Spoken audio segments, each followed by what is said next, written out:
So this past several days, Ajahn Yaniko has been doing readings in the evening as we're leading up to it's a Ajahn Chah Memorial Day tomorrow, and usually there's meetings at Ajahn Chah's monastery, Wat Pah Pong, for having Dhamma talks, meditation, chanting. And I think this year, because of there's of course, the Omicron outbreak, there's a big surge. I think they were only allowed 100 people to gather at Wat Pah Pong. I haven't heard exactly, but that was what I was hearing. So that, but anyway, there's still, it's being live streamed. I got sent the link, and so they're already into the day. But I thought because of that, I would rather than me blathering on about something, would read do a couple readings from teachings of Ajahn Chah. First one is a short talk. It was given in 1979 to an English woman who came to stay at Wat Pah Pong. She spent, I think, a couple months there, and I don't think I was at the talk, but I remember meeting her. I think her name was Marjorie. Anyway, this is a talk that's called Living with the Cobra. This short talk is for the benefit of a new disciple who will soon be returning to London. May it serve to help you understand the teaching that you have studied here at Wat Pah Pong.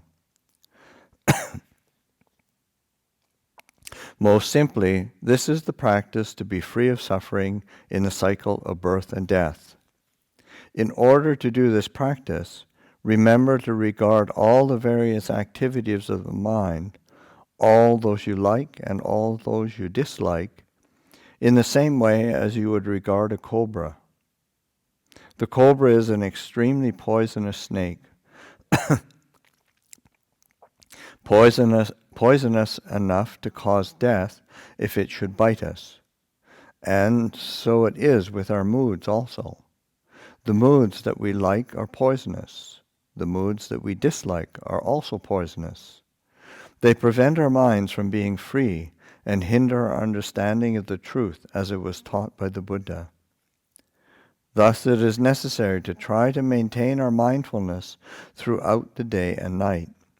Whatever you may be doing, be it standing, sitting, lying down, speaking, or whatever, you should do with mindfulness. When you are able to establish this mindfulness, you'll find that there will arise clear comprehension associated with it. And these two conditions will bring about wisdom. Thus, mindfulness, clear comprehension, and wisdom will work together, and you'll be like one who is awake both day and night. These teachings left to us by the Buddha are not teachings to be just listened to or simply absorbed on an intellectual level. They are teachings that through practice can be made to arise and be known in our hearts. Wherever we go, whatever we do, we should have these teachings. And what we mean by to have these teachings, or to have the truth, is that whatever we do or say with wisdom. When we think and contemplate, we do so with wisdom. We say that one who has mindfulness and clear comprehension, combined in this way with wisdom, is one who is close to the Buddha. When you leave here, you should practice bringing everything back to your own mind. Look at your mind with this mindfulness and clear comprehension, and develop this wisdom. With these three conditions, there will arise a letting go. You'll know the constant arising and passing away of all phenomena. You should know that that which is arising and passing away is only the activity of the mind. When something arises, it passes away and is followed by a further arising and passing away. In the way of Dhamma, we call this arising and passing away birth and death. And this is everything. This is all there is. When suffering has arisen, it passes away. And when it has passed away, suffering arises again. There's a footnote on that. Suffering in this context refers to the implicit unsatisfactoriness of all compounded existence, as distinct from suffering as merely the opposite of happiness. There's just suffering arising and passing away. When you see this much, you'll be able to know constantly this arising and passing away. When your knowing is constant, you'll see that this is really all there is. Everything is just birth and death. It's not as if there is anything that carries on. There's just this arising and passing away as it is. That's all. This kind of seeing will give rise to a tranquil feeling of dispassion towards the world. Such a feeling arises when we see that actually there is nothing worth wanting. There is only a rising and passing away, a being born followed by a dying. This is when the mind arrives at letting go, letting everything go according to its own nature. Things arise and pass away in our mind, and we know. When happiness arises, we know. When dissatisfaction arises, we know. And this knowing happiness means that we don't identify with it as being ours. Likewise, with dissatisfaction and unhappiness, we don't identify with them as being ours.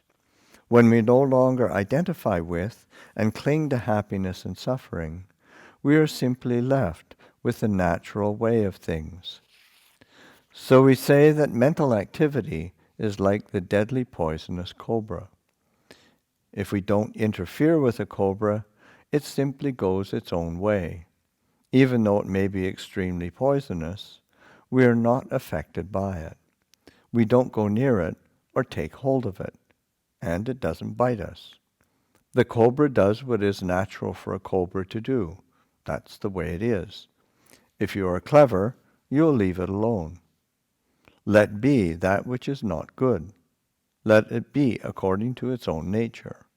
Also let be that which is good. Let your liking and your disliking be, the same way that you don't interfere with the cobra. So one who is intelligent will have this kind of attitude towards the various moods that arise in the mind. When goodness arises, we let it be good, but we know also. We understand its nature. So too, we let be the not good. We let it be according to its nature. We don't take hold of it because we don't want anything. We don't want evil, neither do we want good. We want neither heaviness nor lightness, happiness nor suffering. When in this way our wanting is at an end, peace is firmly established. When we have this kind of peace established in our minds, we can depend on it. This peace, we say, has arisen out of confusion. Confusion has ended. The Buddha called the attainment of final enlightenment an extinguishing, in the same way that fire is extinguished. We extinguish fire at the place at which it appears. Wherever it is hot, that's where we can make it cool. And so it is with enlightenment. Nibbana is found in samsara.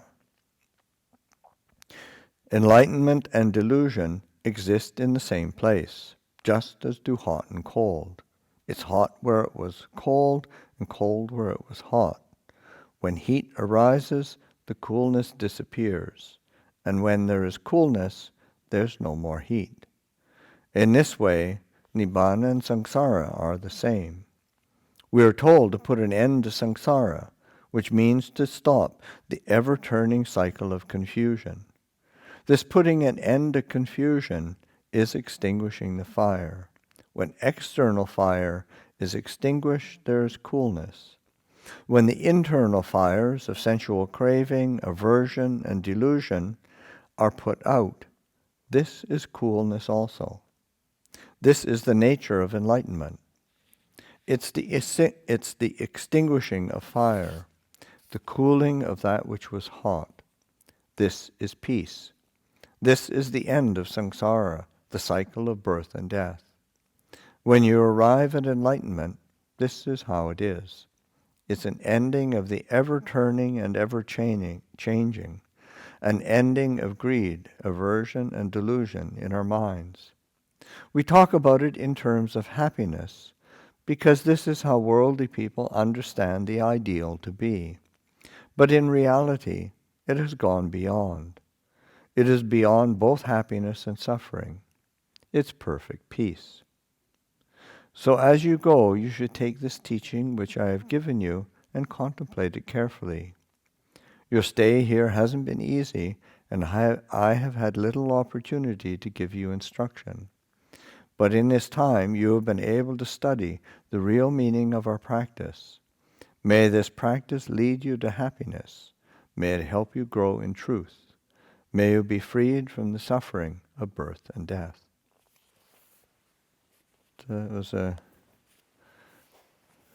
short talk as I get a bit of flavor.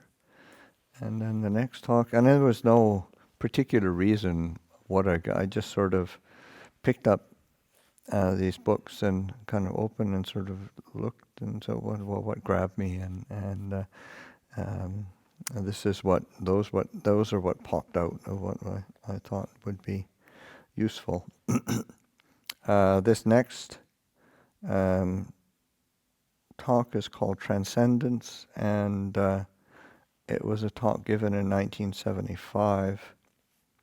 And I actually remember this talk. I was there. It was an evening talk that Ajahn Chah gave.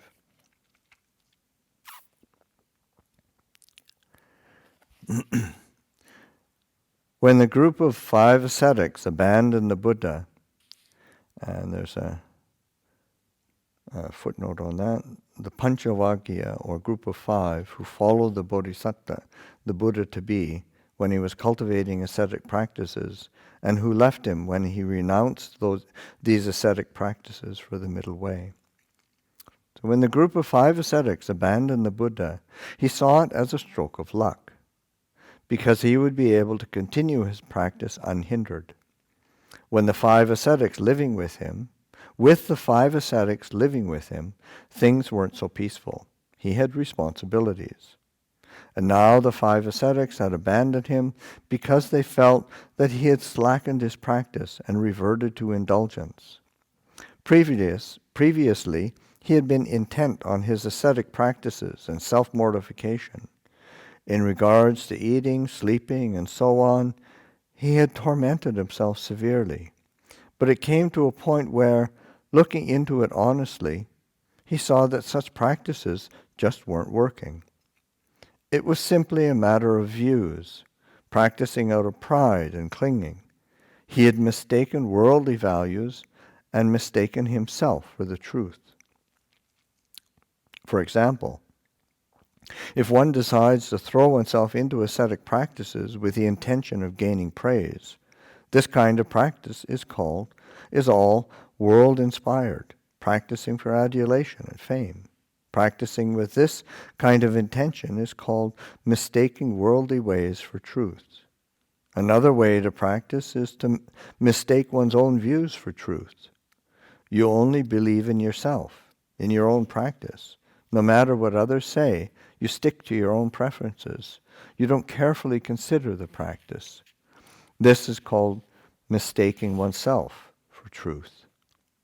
Whether you take the world or take yourself to be truth, it's all simply blind attachment. The Buddha saw this and saw that there was no adhering to the Dhamma, practicing for the truth. So his practice had been fruitless. He still hadn't given up defilements. Then he turned around and reconsidered all the work he had put into practice right from the beginning in terms of results. What were the results of all that practice? Looking deeply into it, he saw that it just wasn't right. It was full of conceit and full of the world. There's no Dhamma, no insight into not-self, anatta, no emptiness or letting go. There may have been letting go of a kind, but it was the kind that still hadn't let go. Looking carefully at the situation, the Buddha saw that even if he were to explain these things to the 5 ascetics, they wouldn't be able to understand.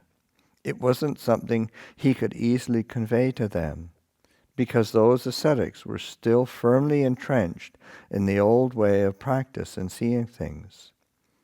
The Buddha saw that you could practice like that until your dying day, maybe even starve to death and achieve nothing, because such practice is inspired by worldly values and by pride. Considering deeply, he saw the right practice, samma patibaddha. The mind is the mind, the body is the body. The body isn't desire or defilement. Even if you were to destroy the body, you wouldn't destroy defilements. That's not their source. Even fasting and going without sleep until the body was a shriveled up wraith wouldn't exhaust the defilements. But the belief that defilements could be dispelled in that way, the teaching of self-mortification, was deeply ingrained in the 5 ascetics.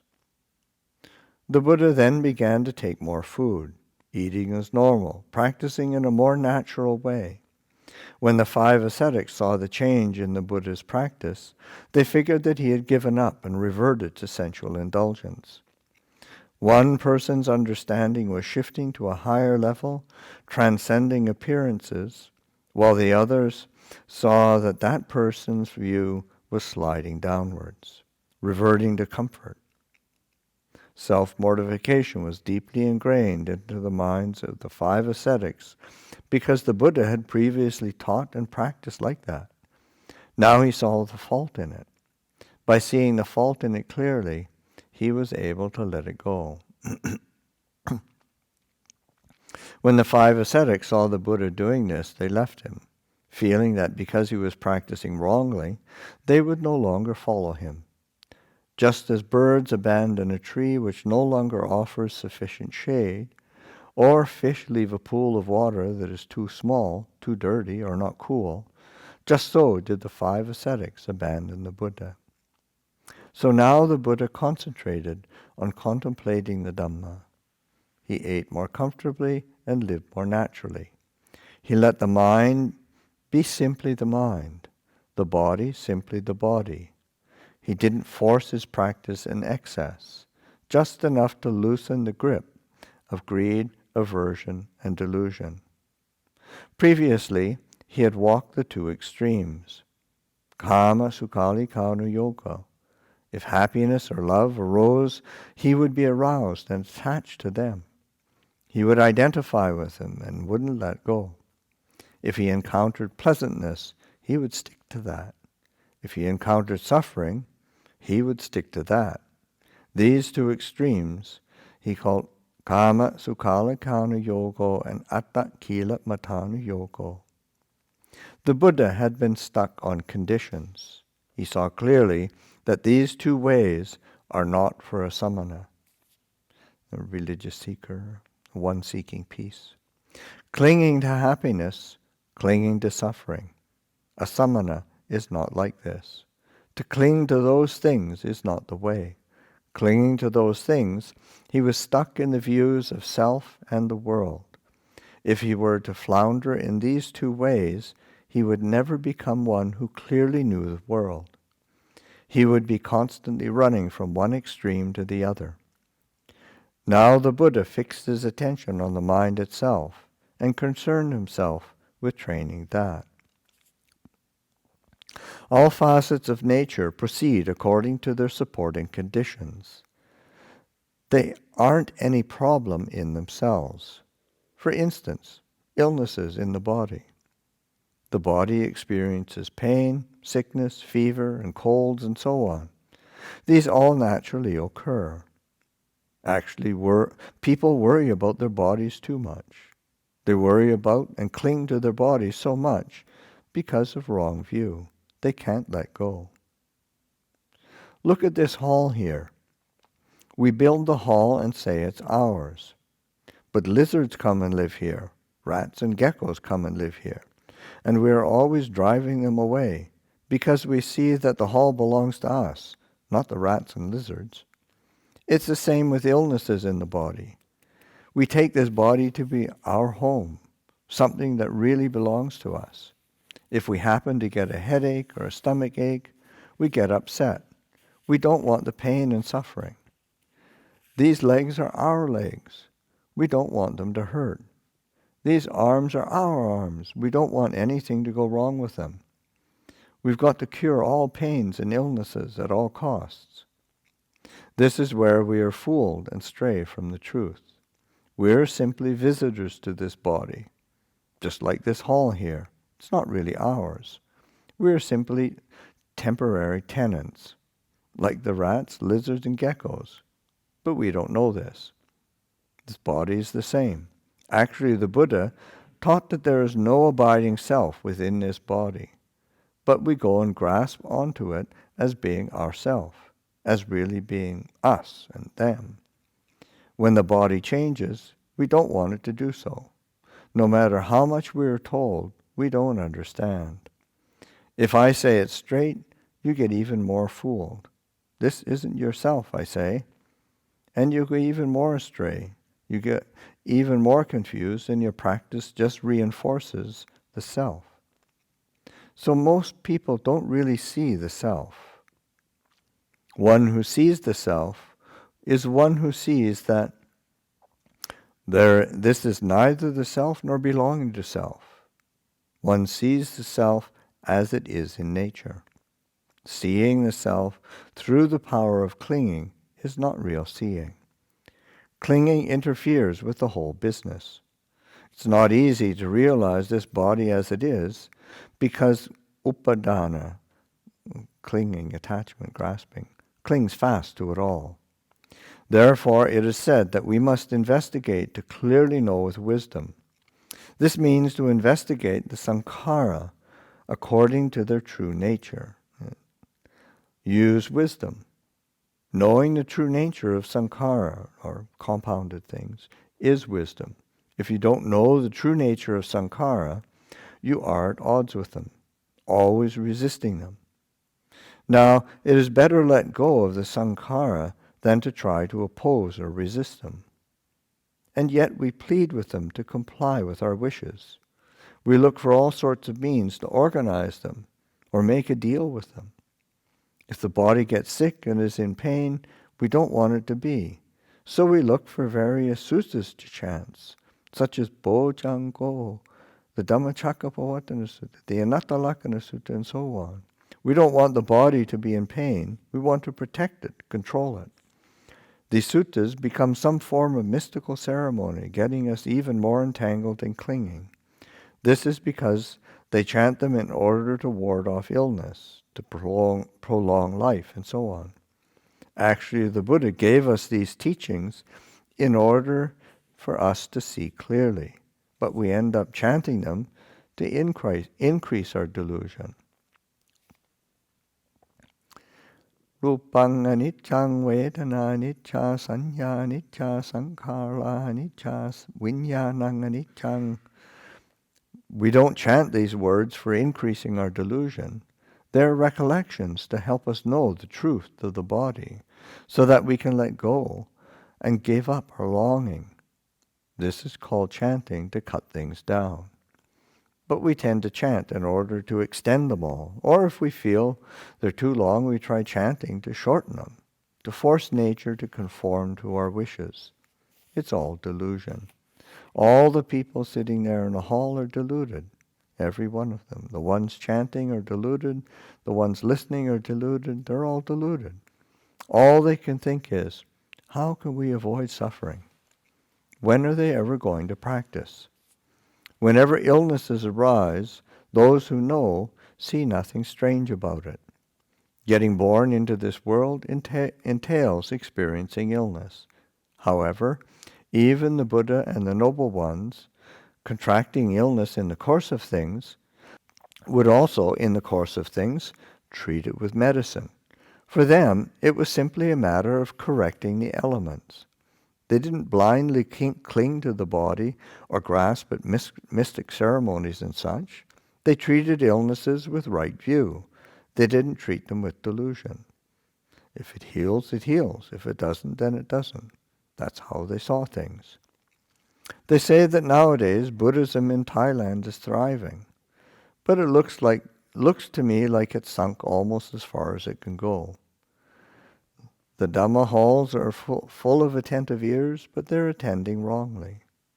Even if the senior members of the community are like this. So everybody just leads each other into more delusion. One who sees this will know that the true practice is almost opposite from where most people are going. The two sides can barely understand each other. How are those people going to transcend suffering? They have chants for realizing the truth, but they turn around to use them to increase their delusion. They turn their backs on the right path. One goes eastward, the other goes west. How are they ever going to meet? They're not even close to each other. If you have looked into this, you will see that this is the case. Most people are lost. But how can you tell them? Everything has become rites and rituals and mystic ceremonies. They chant, but they chant with foolishness. They don't chant with wisdom. They study, but they study with foolishness, not with wisdom. They know, but they know foolishly, not with wisdom.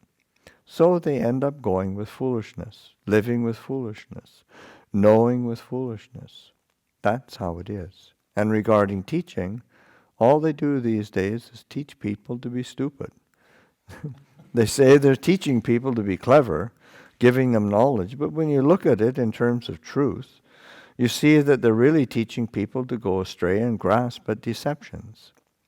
The real foundations of the teaching is in order to see atta, the sense of self, as being empty, having no fixed identity. It's void of intrinsic being. But people come to the study of Dhamma to increase their self-view. They don't want to experience suffering or difficulty. They want everything to be cozy. They may want to transcend suffering, but if there is still a self, how can they ever do so? Suppose we come to possess a very expensive object. The minute that thing comes into our possession, our mind changes. Now, where can I keep it? If I leave it there, somebody might steal it. We worry ourselves into a state trying to find a place to keep it. And when did the mind change? It changed the minute we obtained that object. Suffering arose right then. No matter where we leave that object, we can't relax. So we're left with trouble. Whether sitting, walking, or lying down, we are lost in worry. This is suffering. And when did it arise? It arose as soon as we understood that we had obtained something. That's where the suffering lies. Before we had that object, there was no suffering. It hadn't yet arisen because there wasn't yet an object for us to cling to. Atta, the self, is the same. If we think in terms of myself, then everything around us becomes mine. Confusion follows. Why so? The cause of it all is that there is a self. We don't peel off the apparent in order to see the transcendent. You see, the self is only an appearance. You have to peel away the appearances in order to see the heart of the matter, which is transcendence. Upturn the apparent to find the transcendent. You could compare it to unthreshed rice. Can unthreshed rice be eaten? Sure it can, but you must thresh it first. Get rid of the husks, and you will find the grain inside. Now, if we don't thresh the husks, we won't find the grain. It's like a dog sleeping on a pile of unthreshed grain. Its stomach is rumbling, dog, dog, dog. But all it can do is lie there thinking, where can I get something to eat? When it's hungry, it bounds off the pile of rice grain and runs off looking for scraps of food. Even though it's sleeping right on top of a pile of food, it knows nothing of it. Why? It can't see the rice. Dogs can't eat unthreshed rice. The food is there, but the dog can't eat it. We may have learning, but if we don't practice accordingly, we still don't really know. We're just as oblivious as the dog sleeping on the pile of rice grain. It's sleeping on a pile of food, but it knows nothing of it. When it gets hungry, it's got to jump off and go trotting around elsewhere for food. It's a shame, isn't it? There is rice grain, but what is hiding it? The husk hides the grain, so the dog can't eat it. And there is the transcendent. What hides it? The apparent conceals the transcendent, making people simply sit on top of the pile of the rice, unable to eat it, unable to practice, unable to see the transcendent. So they simply get stuck in appearances, time and again. If you are stuck in appearances, suffering is in store. You will be beset by becoming, birth, old age, sickness, and death. So there isn't anything else blocking people off. They are blocked right here. People who study the Dhamma without penetrating to its true meaning are just like the dog on the pile of unthreshed rice who doesn't know the rice. He might even starve and still find nothing to eat. A dog can't eat unthreshed rice. It doesn't even know there is food there. After a long time without food, it may even die on top of that pile of rice. People are like that. People are like this. No matter how much we study the Dhamma of the Buddha, we won't see it if we don't practice. If we don't see it, then we don't know it. Don't go thinking that by learning a lot and knowing a lot, you'll know the Buddha Dhamma. That's like saying you've seen everything there is to see just because you've got eyes or that you've got ears. You may see, but you don't see fully. You see only with the outer eye, not with the inner eye. You hear with the outer ear, not with the inner ear. If you upturn the apparent and reveal the transcendent, you will reach the truth and see clearly. You will uproot the apparent and uproot clinging. But this is like some sort of sweet fruit. Even though the fruit is sweet, we must rely on contact with and experience of that fruit before we will know what the taste is like. Now that fruit, even though no one tastes it, is sweet all the same, but no one knows of it. The Dhamma of the Buddha is like this. Even though it's the truth, it isn't true for those who don't really know it. No matter how excellent or fine it may be, it is worthless to them. So, why do people grab after suffering? Who in this world wants to inflict suffering on themselves? No one, of course.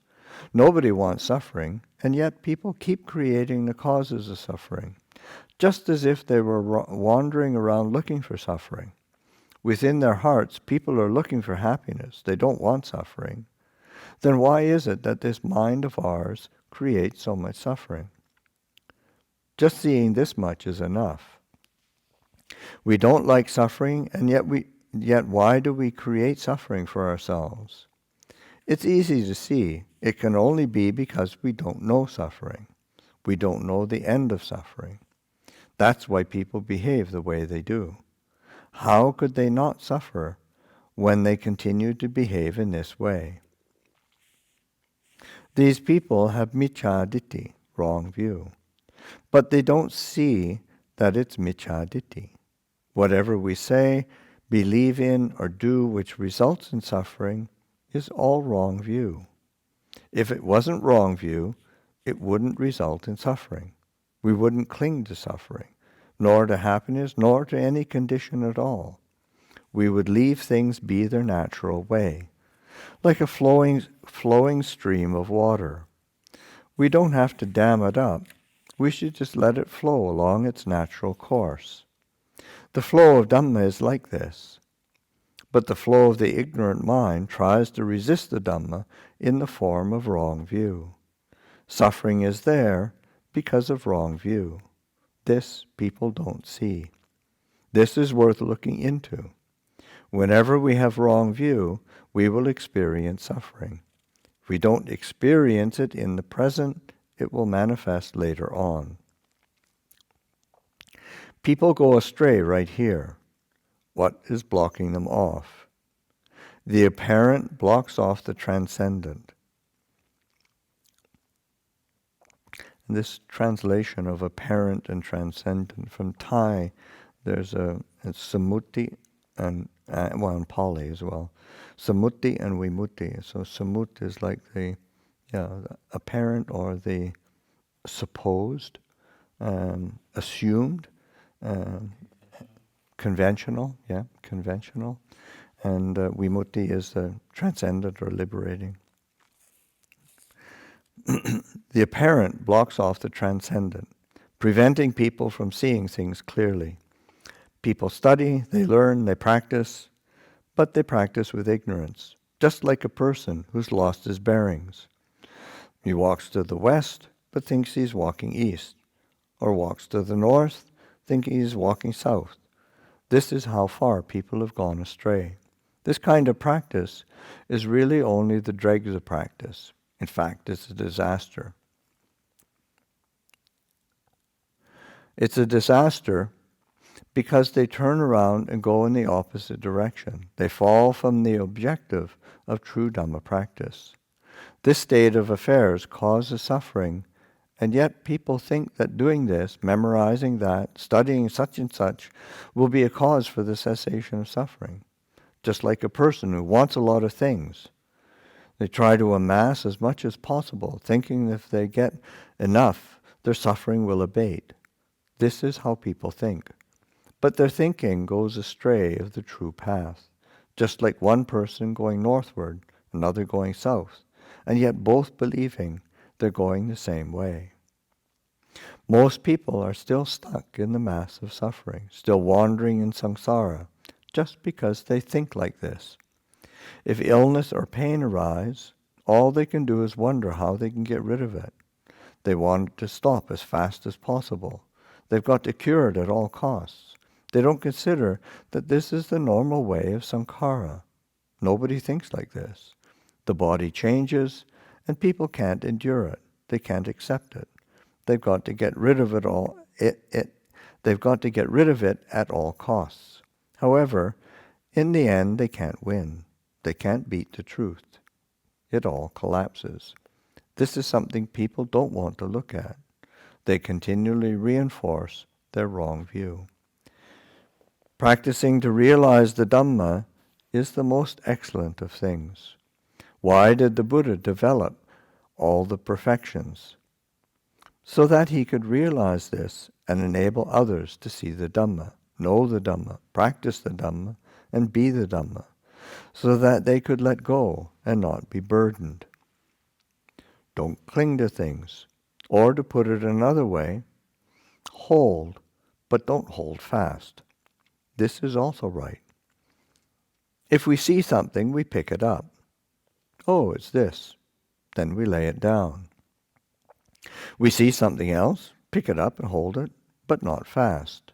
We hold it just long enough to consider it, to know it, then to let it go. If you hold without letting go, carry without laying down the burden, then you are going to be heavy. If you pick something up and carry it for a while, then when it gets heavy, you should lay it down, throw it off. Don't make suffering for yourself. This we should know as the cause of suffering.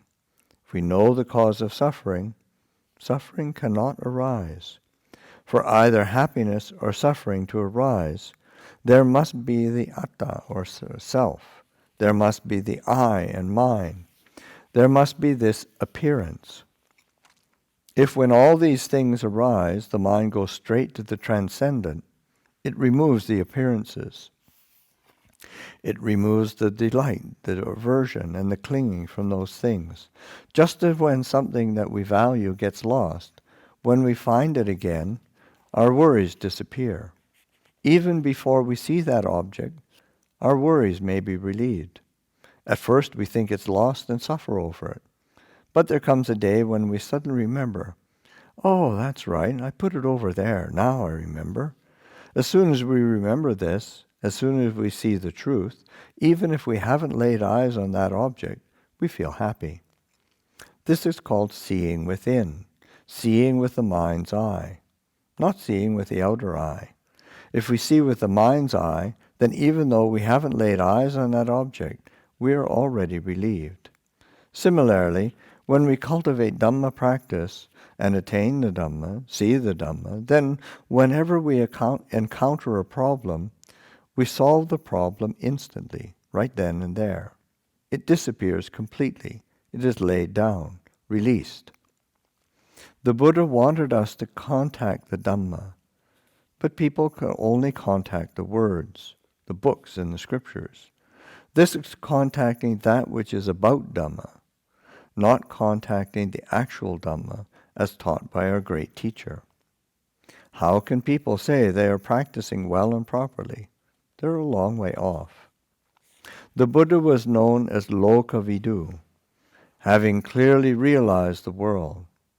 Right now we see the world all right, but not clearly. The more we know, the darker the world becomes, because our knowledge is murky. It's not clear knowledge. It's faulty. This is called knowing through darkness, lacking in light and radiance. People are only stuck here, but it's no trifling matter. It's important. Most people want goodness and happiness, but they just don't know what the causes for that goodness and happiness are.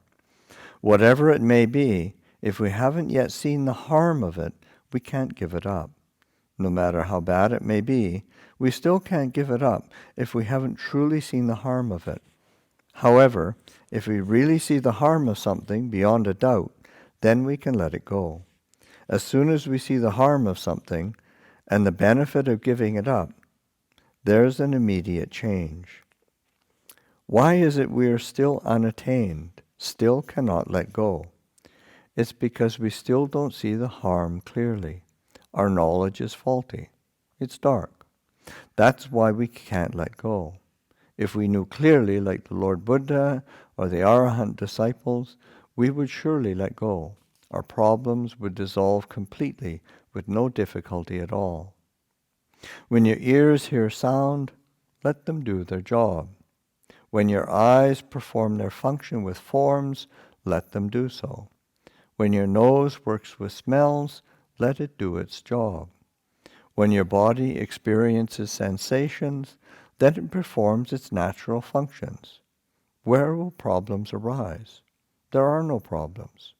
In the same way, all those things which belong to the apparent, leave them with the apparent and acknowledge that which is the transcendent.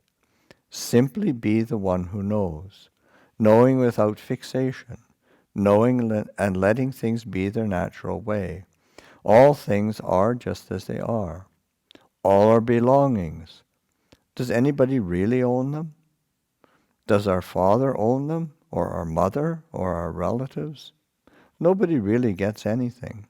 That's why the Buddha said to let all those things be, let them go. Know them clearly. Know them by holding, but not fast. Use things in a way that is beneficial, not in a harmful way, by holding fast to them until suffering arises. To know Dhamma, you must know in this way. That is, to know in such a way as to transcend suffering. This sort of knowledge is important. knowing about how to make things, to use tools, knowing all the various sciences of the world and so on, all have their place, but they are not the supreme knowledge. The Dhamma must be known as I've explained it here. You don't have to know a whole lot. Just this much is enough for a Dhamma practitioner, to know and then let go. It's not that you have to die before you transcend suffering, you know. You transcend suffering in this very life because you know how to solve problems. You know the apparent, you know the transcendent. Do it in this lifetime, while you are here practicing. You won't find it anywhere else. Don't cling to things. Hold, but don't cling. You may wonder, why does the Ajahn keep saying this? How could I teach otherwise? How could I say otherwise when the truth is just as I've said it? Even though it's the truth, don't hold fast to even that. If you cling to it blindly, it becomes a falsehood. Like a dog, if you grab its leg. If you don't let go, the dog will spin around and bite you. Just try it out. All animals behave like this. If you don't let go, it's got no choice but to bite. The apparent is the same. We live in accordance with conventions. They are here for our convenience in this life, but they are not things to be clung to so hard that they cause suffering. Just let things pass. Whenever we feel that we are definitely right, so much so that we refuse to open up to anything or anybody else, right there we are wrong. It becomes wrong view. When suffering arises, where does it arise from? The cause is wrong view, the fruit of that being suffering. If it was right view, it wouldn't cause suffering. So I say, allow space. Don't cling to things. Right is just another supposition. Just let it pass. Wrong is another apparent condition. Just let it be that. If you feel you are right and yet others contend the issue, don't argue. Just let it go. As soon as you know, let go. This is the straight way. Usually it's not like this. People don't often give in to each other. That's why some people, even Dhamma practitioners who still don't know themselves, may say things that are utter foolishness and yet think they're being wise. They may say something that's so stupid that others can't even bear to listen, and yet they think they're being cleverer than others. Other people can't even listen to it, and yet they think they are smart, that they are right. They are simply advertising their own stupidity. That's why the wise say, whatever speech disregards anicca is not the speech of a wise person. It's the speech of a fool. It's deluded speech. It's the speech of one who doesn't know that suffering is going to arise right there. For example, suppose you had decided to go to Bangkok tomorrow and someone were to ask, are you going to Bangkok tomorrow? I hope you go to Bangkok. If there are no obstacles, I'll probably go. This is called speaking with the Dhamma in mind, speaking with anicca in mind, taking into account the truth, the transient, uncertain nature of the world. You don't say, yes, I'm definitely going tomorrow. If it turns out you don't go, what are you going to do? Send news to all the people you told you were going? You'd just be talking nonsense. There's still much more to the practice of Dhamma. It becomes more and more refined. But if you don't see it, you may think you are speaking right, even when you are speaking wrongly, and straying from the true nature of things with every word. And yet you may think you are speaking the truth. To put it simply, anything that we do or say that causes suffering to rise should be known as miccha ditthi, wrong view. It's delusion and foolishness. Most practitioners don't reflect in this way. Whatever they like, they think is right, and they just go on believing themselves. For instance, they may receive some gift or title, be an object, rank, or even words of praise, and they think it's good. They take it as some sort of permanent condition, so they get puffed up with pride and conceit. They don't consider, Who am I? Where is this so-called goodness? Where did it come from? Do others have the same things? The Buddha taught that we should conduct ourselves normally. If we don't dig in, chew over, and look into this point, it means it's still sunk within us. It means these conditions are still buried within our hearts. We are still sunk in wealth, rank, and praise. So we become someone else because of them. We think we are better than before, that we are something special, and so all sorts of confusion arises. Actually, in truth, there isn't anything to human beings. Whatever we may be, it's only in the realm of appearances. If we take away the apparent and see the transcendent, we see that there isn't anything there. There are simply the universal characteristics. Birth in the beginning, change in the middle, and cessation in the end. This is all there is. If we see that all things are like this, then no problems arise. If we understand this, we will have contentment and peace. Where trouble arises is when we think like the 5 ascetic disciples of the Buddha. They followed the instruction of their teacher, but when he changed his practice, they couldn't understand what he thought or knew.